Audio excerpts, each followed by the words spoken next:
Այսօր ուզում եմ խոսել մի խայտառակ և ցավալի երևույթի մասին, որը 3 լայն տարածում գտավ համացանցում և տեղի էր ունեցել Մերձավանի դպրոցում։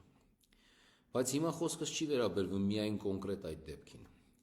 Ես ուզում եմ անդրադառնալ մի շատ ավելի խոր և մտահոգիչ հարցի՝ մեր հասարակության վերաբերմունքին ուսուցչի ինստիտուտի նկատմամբ։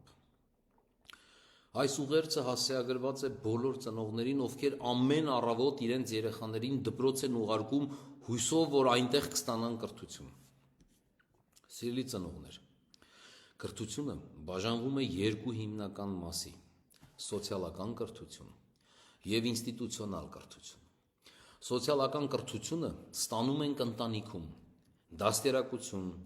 արժեքներ, հավատք, ավանդույթներ, մարդը մարդ է դառնում և ձևավորվում է տանը, ոչ թե դպրոցում։ Սա երեխայի հոգևոր հիմքն է, ֆունդամենտը, սոցիալական կրթությունը։ Ինստիտուցիոնալ կրթությունը սկսվում է մանկապարտեզից ու շարունակվում դպրոցով ու համալսարանով։ Բայց եթե այդ հիմնասյունը, ֆունդամենտը թերի է, եթե մենք չենք կարողանում մեր դաստիարակությունը տանը տալ երեխային, ապա անիմաստ է միայն դպրոցից սպասել արդյունքներ և հրաշքներ։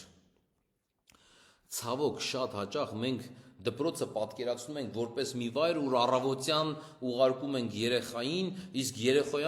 երեկոյան վերադարձնում տուն մաքուր, կարգապահ և կրթված։ Մենք ծնողներս մեզ ժամանակ չենք տալիս զբաղվելու երեխայի կրթությամբ, փոխարենը ուզում ենք դա ամբողջությամբ անի ուսուցիչը։ Պետք է հասկանալ,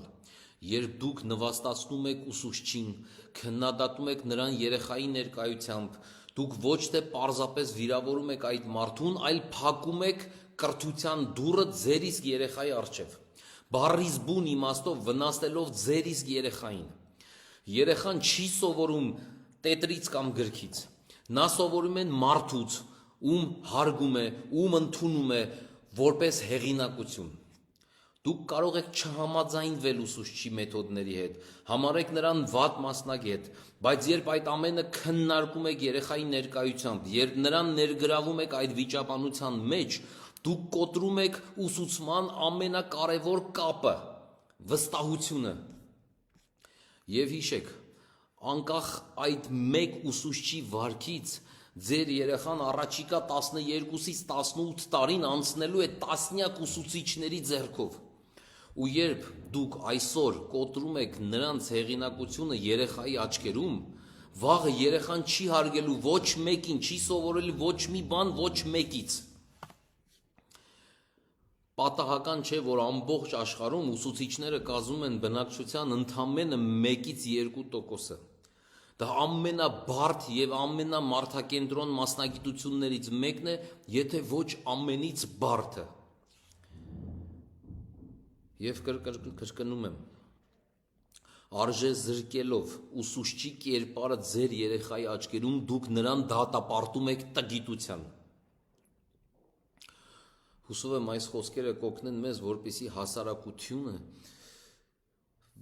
վերագնահատի մի փոքր իր վերաբերմունքը ուսուցչի ինստիտուտի և կրթության հանդեպ։ Ուսուցիչը կատարյալ չէ, բայց նա ամեն օր զարթնում է և գնում է դպրոց կրթելու և դաս տալու մեր երեխաներին, որոնց հաճախ մենք չենք կարողանում դաստիարակել տանը։ Եվ հիշեք, եթե քանդվի և ձախողվի ուսուցչի ինստիտուտը, ապա կձախողվի ողջ հասարակությունը։ Եկեք հարգենք մեր ուսուցիչներին։